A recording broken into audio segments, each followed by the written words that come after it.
नारायण नारायण नारायण नारायण। अथ षष्ठोऽध्यायः। छठा अध्याय।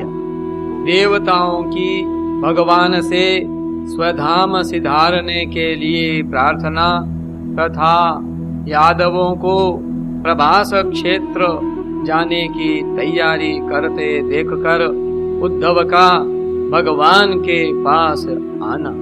श्री सुखदेव जी कहते हैं, परीक्षित, जब देवर्षि नारद वसुदेव जी को उपदेश करके चले गए तब अपने पुत्र सनकादिकों, देवताओं और प्रजापतियों के साथ ब्रह्मा जी, भूतगणों के साथ सर्वेश्वर महादेव जी और मरुदगणों के साथ देवराज इंद्र द्वारका नगरी में आए। साथ ही सभी आदित्य गण, आठों वसु, अश्विनी कुमार, ऋभु, अंगिरा के वंशज ऋषि, 11 रुद्र, विश्वेदेव, साध्य गण, गंधर्व, अप्सराएं, नाग, सिद्ध, चारण, गुह्यक, ऋषि, पितर, विद्याधर और किन्नर भी वहीं पहुंचे। इन लोगों के आगमन का उद्देश्य यह था कि मनुष्य का सा मनोहर वेश धारण करने वाले और अपने श्याम सुंदर विग्रह से सभी लोगों का मन अपनी ओर खींचकर रमा लेने वाले भगवान श्री कृष्ण का दर्शन करें। जय हो।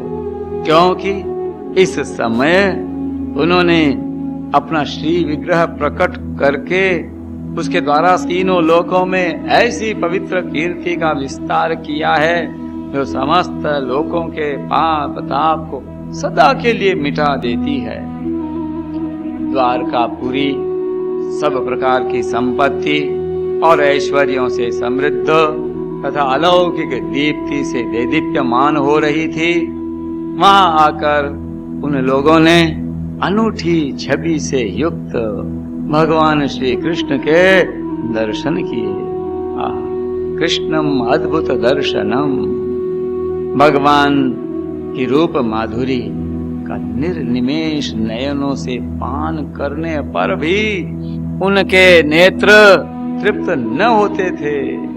वे एकटक बहुत देर तक उन्हें देखते ही रहे।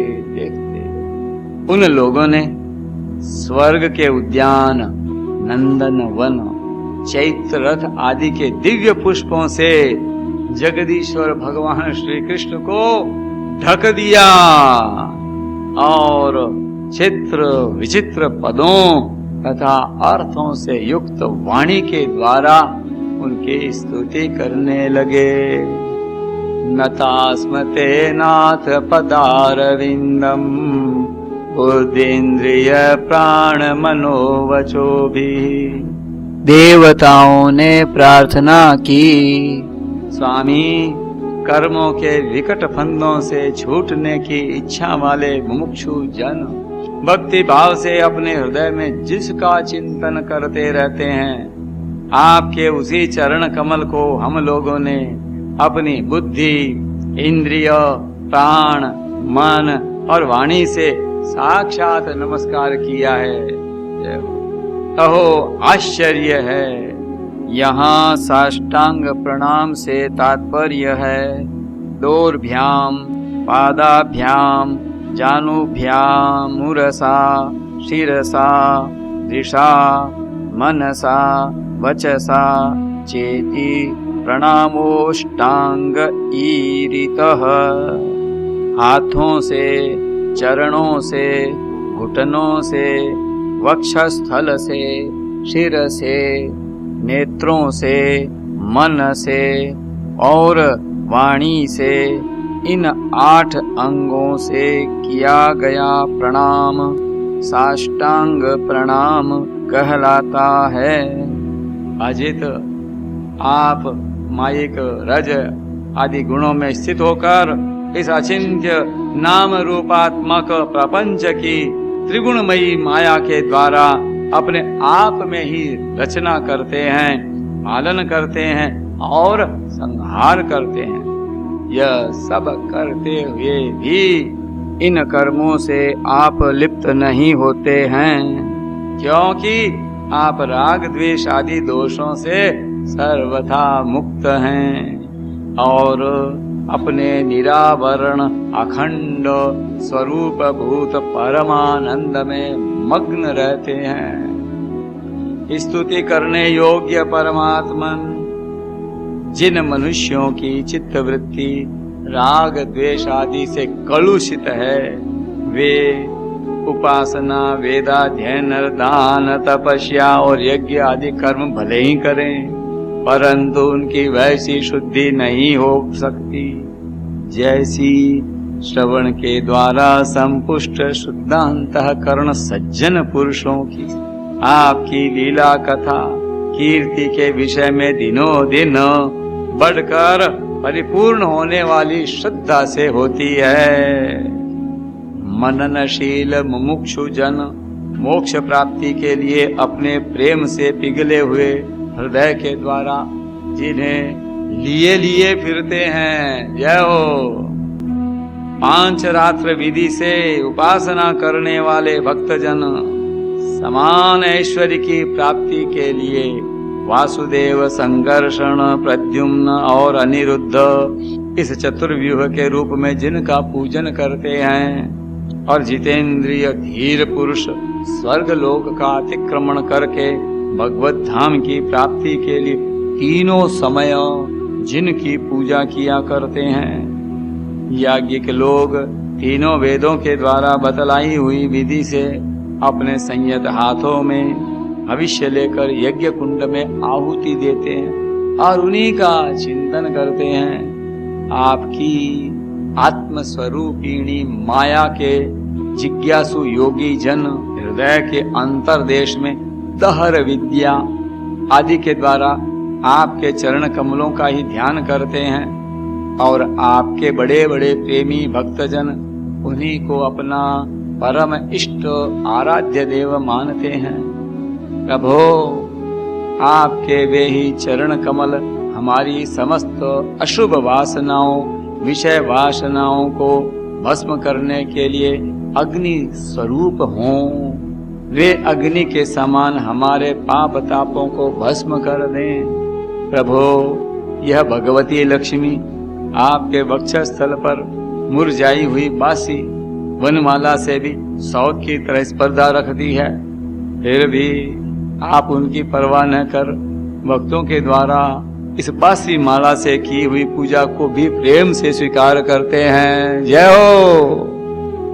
ऐसे भक्तवत्सल प्रभु के चरण कमल सर्वदा हमारी विषय वासनाओं को जलाने वाले अग्नि स्वरूप हों। अनंत वामनावतार में दैत्यराज बलि की दी हुई पृथ्वी को नापने के लिए जब आपने अपना पग उठाया था और वह सत्यलोक में पहुंच गया था, तब यह ऐसा जान पड़ता था मानो कोई बहुत बड़ा विजय ध्वज हो। ब्रह्मा जी के पखारने के बाद उससे गिरती हुई गंगा जी के जल की 3 धाराएं ऐसी जान पड़ती थी मानो उसमें लगी हुई 3 पताकाएं फहरा रही हों। जय हो, जय हो। गंगा मैया की जय। उसे देखकर असुरों की सेना भयभीत हो गई और देव सेना निर्भय। आपका वह चरण कमल साधु स्वभाव पुरुषों के लिए आपके धाम वैकुंठ लोक की प्राप्ति का और दुष्टों के लिए अधोगति का कारण है। भगवान, आपका वही पाद पद्म हम भजन करने वालों के सारे पाप ताप धो बहा दे। पाद पुनः तो भगवन भजताम अघम नः। ब्रह्मा आदि जितने भी शरीरधारी हैं वे सत्व रज तम इन तीनों गुणों के परस्पर विरोधी त्रिविध भावों की टक्कर से जीते मरते रहते हैं। वे सुख दुख के थपेड़ों से बाहर नहीं हैं और ठीक वैसे आपके वश में हैं जैसे नथे हुए बैल अपने स्वामी के वश में होते हैं। आप उनके लिए भी काल स्वरूप हैं। उनके जीवन का आदि मध्य और अंत आपके ही अधीन है। इतना ही नहीं, आप प्रकृति और पुरुष से भी परे स्वयं पुरुषोत्तम हैं। आपके चरण कमल हम लोगों का कल्याण करें। प्रभु, आप इस जगत की उत्पत्ति, स्थिति और प्रलय के परम कारण हैं, क्योंकि शास्त्रों ने ऐसा कहा है कि आप प्रकृति, पुरुष और महत्त्व के भी नियंत्रण करने वाले काल हैं। शीत, ग्रीष्म और वर्षा काल रूप 3 नाभियों वाले संवत्सर के रूप में सबको क्षय की ओर ले जाने वाले काल आप ही हैं। आपकी गति अबाध और गंभीर है। आप स्वयं पुरुषोत्तम हैं। लीला पुरुषोत्तम भगवान की जय। यह पुरुष आपसे शक्ति प्राप्त करके अमोघ वीर्य हो जाता है और फिर माया के साथ संयुक्त होकर विश्व के महत्तत्व रूप गर्भ का स्थापन करता है। इसके बाद वह महत्तत्व त्रिगुणमयी माया का अनुसरण करके पृथ्वी, जल, तेज, वायु, आकाश, अहंकार और मन रूप 7 आवरणों परतों वाले इस सुवर्ण वर्ण ब्रह्मांड की रचना करता है। इसलिए ऋषिकेश, आप समस्त चराचर जगत के अधीश्वर हैं।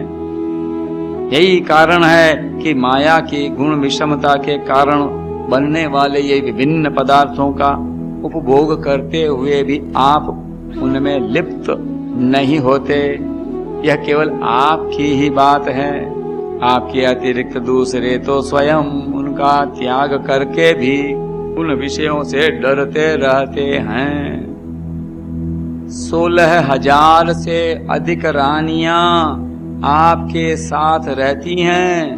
वे सब अपनी मंद मंद मुस्कान और तिरछी चितवन से युक्त मनोहर भौहों के इशारे से और सुरतालापों से प्रौढ़ सम्मोहक काम बाण चलाती हैं और काम कला की विविध रीतियों से आपका मन आकर्षित करना चाहती हैं, परंतु फिर भी वे अपने परिपुष्ट काम बाणों से आपका मन तनिक भी न दिखा सकी। वे असफल ही रहीं। आपने त्रिलोकी की पाप राशि को धो बहाने के लिए 2 प्रकार की पवित्र नदियां बहा रखी हैं। एक तो आपकी अमृतमयी लीला से भरी कथा नदी और दूसरी आपके पाद प्रक्षालन के जल से भरी गंगा जी। अतः सत्संग सेवी विवेकी जन कानों के द्वारा आपकी कथा नदी में और शरीर के द्वारा गंगा जी में गोता लगाकर दोनों ही तीर्थों का सेवन करते हैं और अपने पाप ताप मिटा देते हैं। जय जय गंगे, हर हर गंगे, जय जय गंगे, गंगे मैया की जय। श्री शुकदेव जी कहते हैं, परीक्षित, समस्त देवताओं और भगवान शंकर के साथ ब्रह्मा जी ने इस प्रकार भगवान की स्तुति की। इसके बाद वे प्रणाम करके अपने धाम में जाने के लिए आकाश में स्थित होकर भगवान से इस प्रकार कहने लगे। ब्रह्मा जी ने कहा, सर्वात्मन प्रभो, पहले हम लोगों ने आपसे अवतार लेकर पृथ्वी का भार उतारने के लिए प्रार्थना की थी। सो वह काम आपने हमारी प्रार्थना के अनुसार ही यथोचित रूप से पूरा कर दिया। आपने सत्यपरायण साधु पुरुषों के कल्याणार्थ धर्म की स्थापना भी कर दी और 10 दिशाओं में ऐसी कीर्ति फैला दी जिसे सुन सुनाकर सब लोग अपने मन का मैल मिटा देते हैं। आपने यह सर्वोत्तम रूप धारण करके यदुवंश में अवतार लिया और जगत के हित के लिए उदारता और पराक्रम से भरी अनेकों लीलाएं की। प्रभु, कलयुग में जो साधु स्वभाव मनुष्य आपकी इन लीलाओं का श्रवण कीर्तन करेंगे, वे सुगमता से ही इस अज्ञान रूप अंधकार से पार हो जाएंगे। पुरुषोत्तम सर्वशक्तिमान प्रभो, आपको यदुवंश में अवतार ग्रहण किए 125 वर्ष बीत गए हैं। सर्वाधार, अब हम लोगों का ऐसा कोई काम बाकी नहीं है जिसे पूर्ण करने के लिए आपके यहाँ रहने की आवश्यकता है। ब्राह्मणों के शाप के कारण आपका यह कुल भी एक प्रकार से नष्ट हो ही चुका है।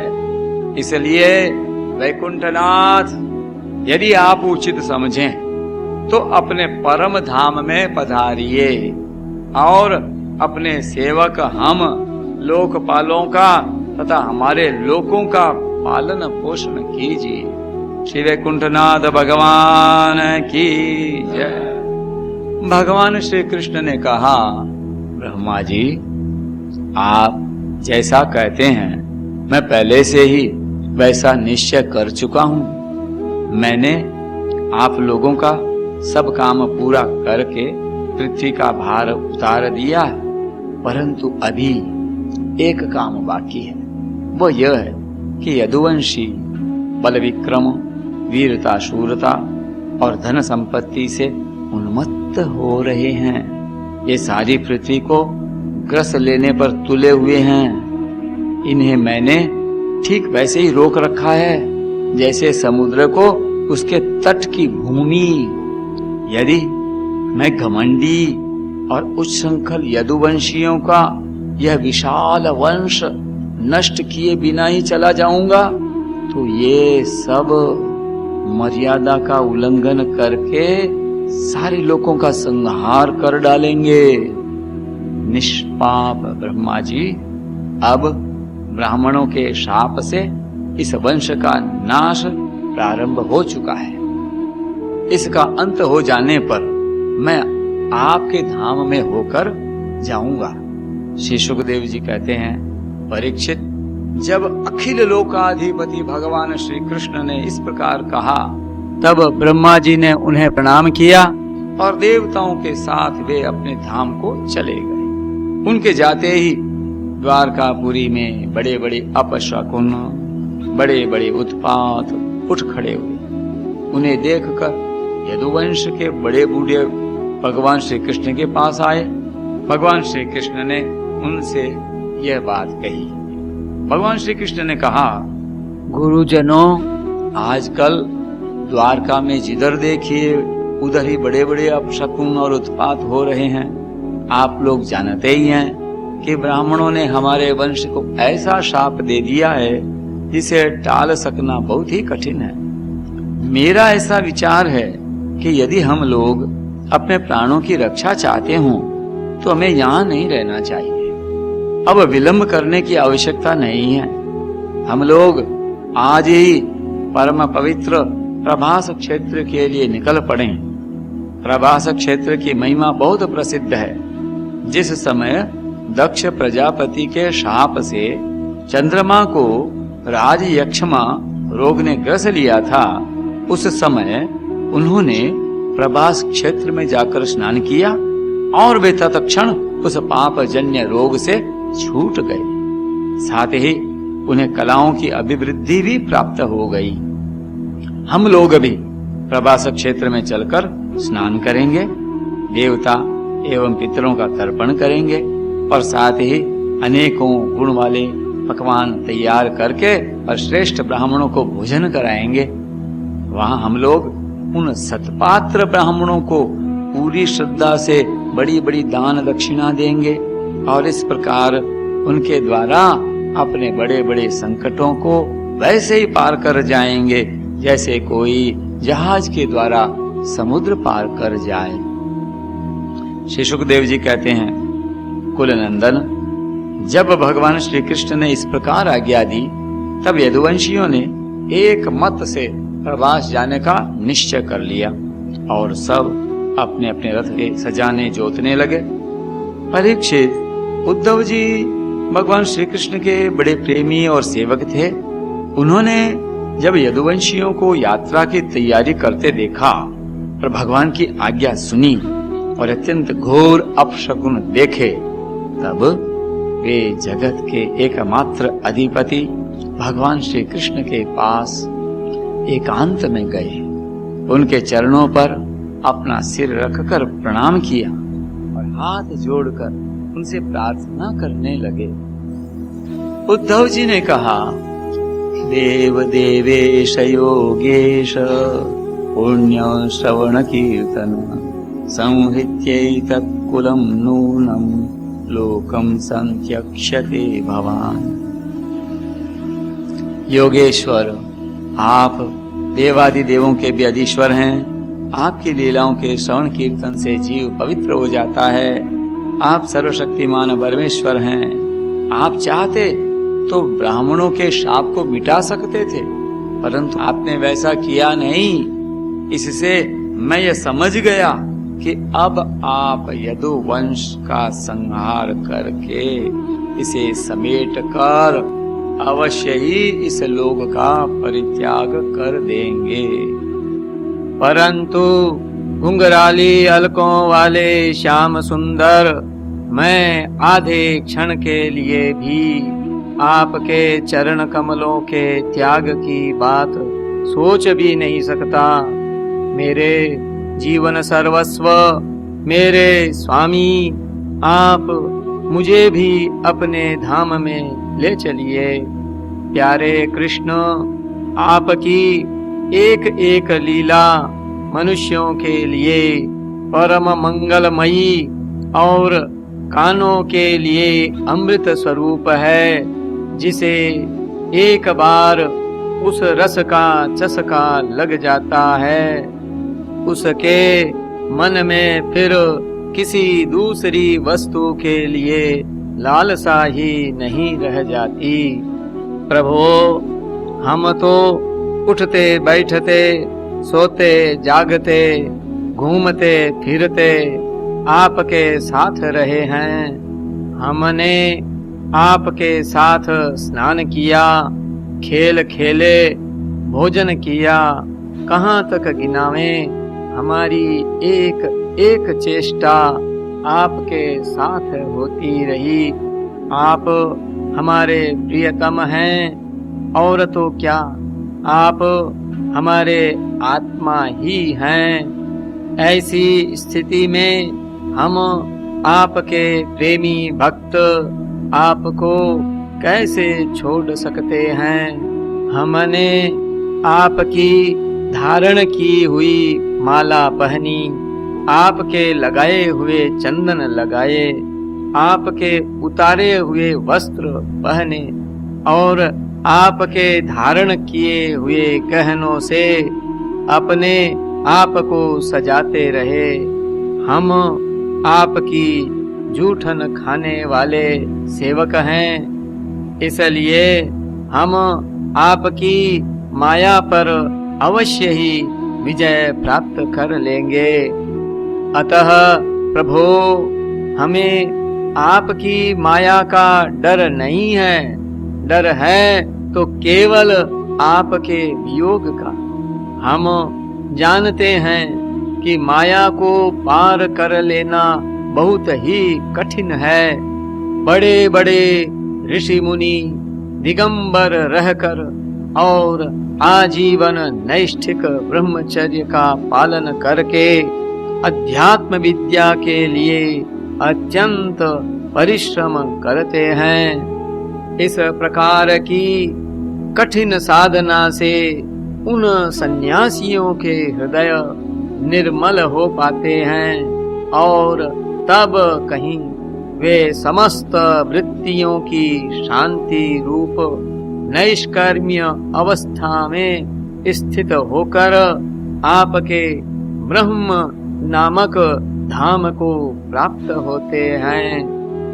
महायोगेश्वर, हम लोग तो कर्म मार्ग में ही भ्रम भटक रहे हैं, परंतु इतना निश्चित है कि हम आपके भक्तजनों के साथ आपके गुणों और लीलाओं की चर्चा करेंगे तथा मनुष्य की सी लीला करते हुए आपने जो कुछ किया या कहा है उसका स्मरण कीर्तन करते रहेंगे।